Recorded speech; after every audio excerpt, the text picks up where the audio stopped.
You know, coming back to a cinema for almost a year, I was not expecting exceptional quality. Before the pandemic, Disney now owns everything, and the quality of cinema put me into a very jaded, cynical place where I cannot be remotely interested in a new movie nowadays. So we might as well just get started then. The cinema used to be a place of escapism to get away from our troubles of reality. However, reality seemed to creep in, changing everything with our engagement with the cinema. COVID 19 happened, and cinemas were closed indefinitely until the push for movies like Tenet, except for stricter mandates regarding social distancing, would hopefully keep theaters back up and running. It wasn't always a certainty as theaters were shut down again, but now with lifts such as masks, which are now optional in most establishments, it seems like the movie theater scene was opening back up with more ease this time. And what a way to remind people of the apocalypse from COVID 19 with A Quiet Place Part 2. The sequel was originally set for release in March last year, and time again, we had several postponements to get it farther away from COVID times, and now it has finally arrived.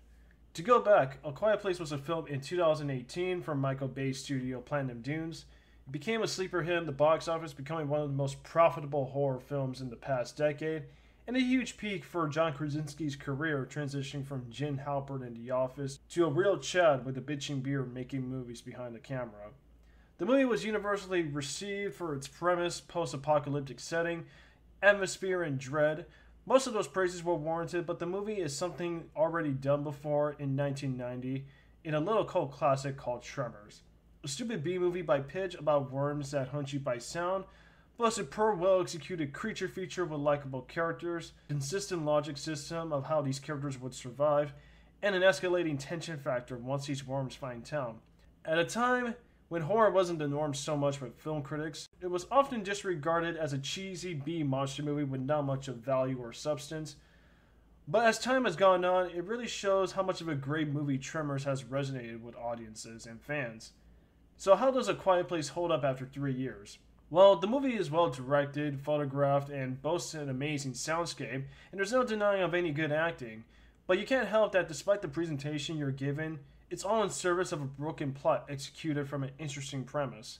The idea that you have to survive in a post-apocalypse against unstoppable alien monsters without making zero noise seems ambitious, but it suffers from the broad strokes.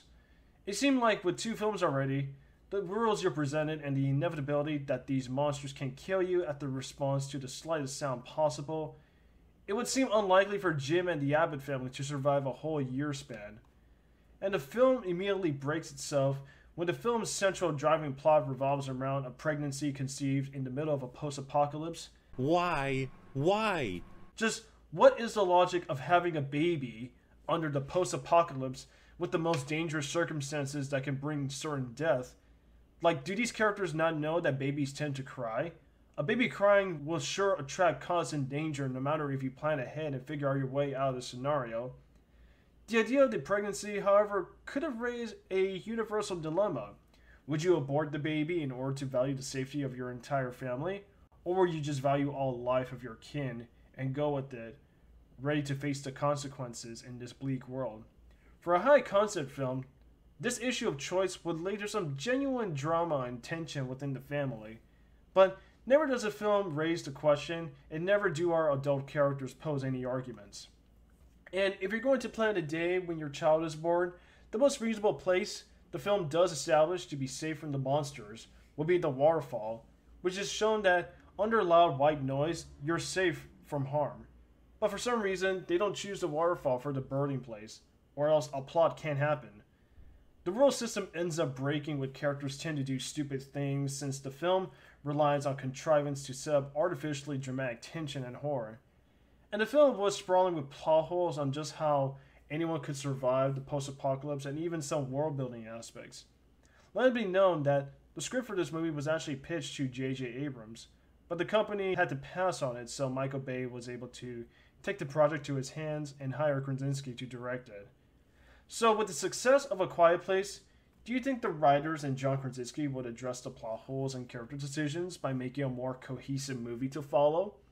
Or will the power of money and success trump logic and storytelling in order for sequels to happen? Well, to get right into it, the film opens pretty strongly, taking us back to day one, that first contact. And honestly, this is the best scene of the film, because while you know where our central characters do end up in the first movie, it leaves you on edge when their old society falls at the mercy of these Death Angels, without any understanding of what these creatures are and why they're randomly killing people.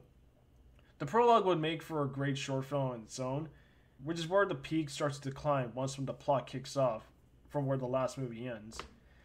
The movie begins as the Abbott family, now without Jim to protect them except with a new device they use to fend off the monsters, soon leave their farmhouse and venture out into the uncertain wilderness for a new haven.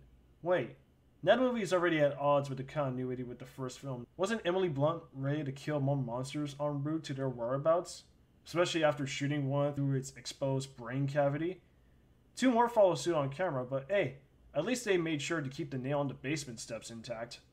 So the monsters never show up, mainly just so the narrative can change for this new plot. Also, the detriment of shooting a sequel right after a movie is having child actors who have clearly aged between the months of filming the sequel, as opposed to a span of a day between the two movies and plot. So the family finds an abandoned foundry and triggers a soundtrack luring out the monsters. One gets shot, but the son gets his leg caught in the bear trap, putting him out of commission for the central plot, and now another monster follows.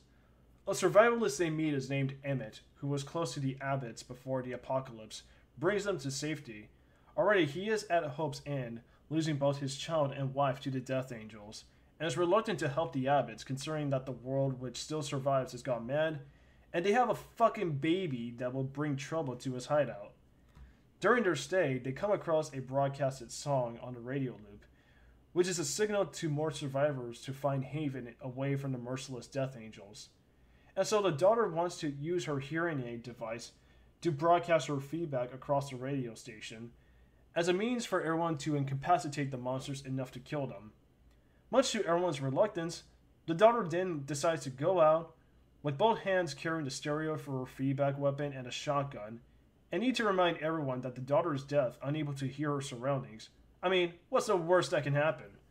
So with all the contrivances, it seems like the movie wants to get all these separate plot strands a la Empire Strikes Back, and despite much unwillingness, Emily Blunt pleads with Emmett to find Reagan, and then the unlikely duo decide to venture out to find the radio station in order to spread the feedback. The film reprises the same slick and polished direction that sold people well from the first movie. The selling point, most of all, is definitely the sound design. The team of Eric Idle and Ethan Van Der Rye, who have been around since Transformers and some of the Godzilla movies, are the closest we'll get to a modern Ben Burtt and Gary Winstrom.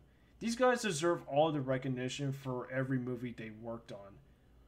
All the merits built together definitely makes this film worth watching at your local cinema, as this is definitely made for an experience.